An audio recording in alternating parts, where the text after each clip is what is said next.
A reading from 1 Samuel, chapter 10. Samuel took a vial of oil, poured it on his head, and kissed him. He said, "The Lord has anointed you ruler over his people Israel. You shall reign over the people of the Lord, and you will save them from the hand of their enemies all around. Now this shall be the sign to you, that the Lord has anointed you ruler over his heritage. When you depart from me today, you will meet 2 men by Rachel's tomb in the territory of Benjamin and Zelzah. They will say to you, 'The donkeys that you went to seek are found, and now your father has stopped worrying about them and is worrying about you, saying, "What shall I do about my son?" Then you shall go on from there further and come to the oak of Tabor. 3 men going up to God at Bethel will meet you there, one carrying 3 kids, another carrying 3 loaves of bread, and another carrying a skin of wine.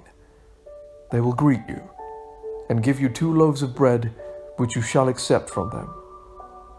After that you shall come to Gebethalim, at the place where the Philistine garrison is. There, as you come to the town, you will meet a band of prophets coming down from the shrine with harp, tambourine, flute, and lyre playing in front of them. They will be in a prophetic frenzy. Then the Spirit of the Lord will possess you, and you'll be in a prophetic frenzy along with them, and be turned into a different person. Now when these signs meet you, do whatever you see fit to do, for God is with you.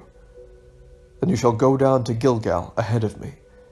Then I will come down to you to present burnt offerings and offer sacrifices of well-being. 7 days you shall wait, until I come to you, and show you what you shall do."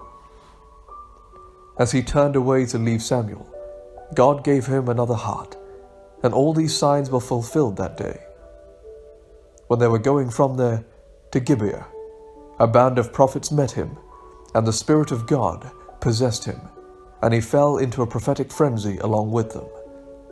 When all who knew him before saw how he was prophesied with the prophets, the people said to one another, "What has come over the son of Kish?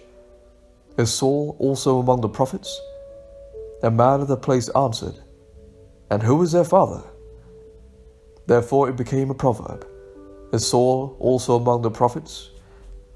When his prophetic frenzy had ended, he went home. Saul's uncle said to him and to the boy, "Where did you go?" And he replied, "To seek the donkeys. And when we saw they were not to be found, we went to Samuel." Saul's uncle said, "Tell me what Samuel said to you." Saul said to his uncle, "He told us that the donkeys had been found." But about the matter of the kingship, of which Samuel had spoken, he did not tell him anything. Samuel summoned the people to the Lord at Mizpah, and said to them, "Thus says the Lord, the God of Israel, I brought up Israel out of Egypt, and I rescued you from the hand of the Egyptians, and from the hand of all the kingdoms that were oppressing you. But today you have rejected your God, who saves you from all your calamities and your distresses, and you have said no, but set a king over us. Now therefore, present yourselves before the Lord by your tribes and by your clans." Then Samuel brought all the tribes of Israel near, and the tribe of Benjamin was taken by lot. He brought the tribe of Benjamin near by its families, and the family of Matarites was taken by lot. Finally, he brought the family of the Matarites near, man by man, and Saul the son of Kish was taken by lot. But when they sought him, he could not be found. So they inquired again of the Lord, "Did the man come here?" And the Lord said, "See, he has hidden himself among the baggage." Then they ran and brought him from there. When he took his stand among the people, he was head and shoulders taller than any of them. Samuel said to all the people, "Do you see the one whom the Lord has chosen? There is no one like him among all the people." And all the people shouted, "Long live the king." Samuel told the people the rights and duties of the kingship, and he wrote them in a book and laid it up before the Lord. Then Samuel sent all the people back to their homes. Saul also went to his home at Gibeah, and with him went warriors whose hearts God had touched. But some worthless fellows said, "How can this man save us?" They despised him and brought him no present, but he held his peace.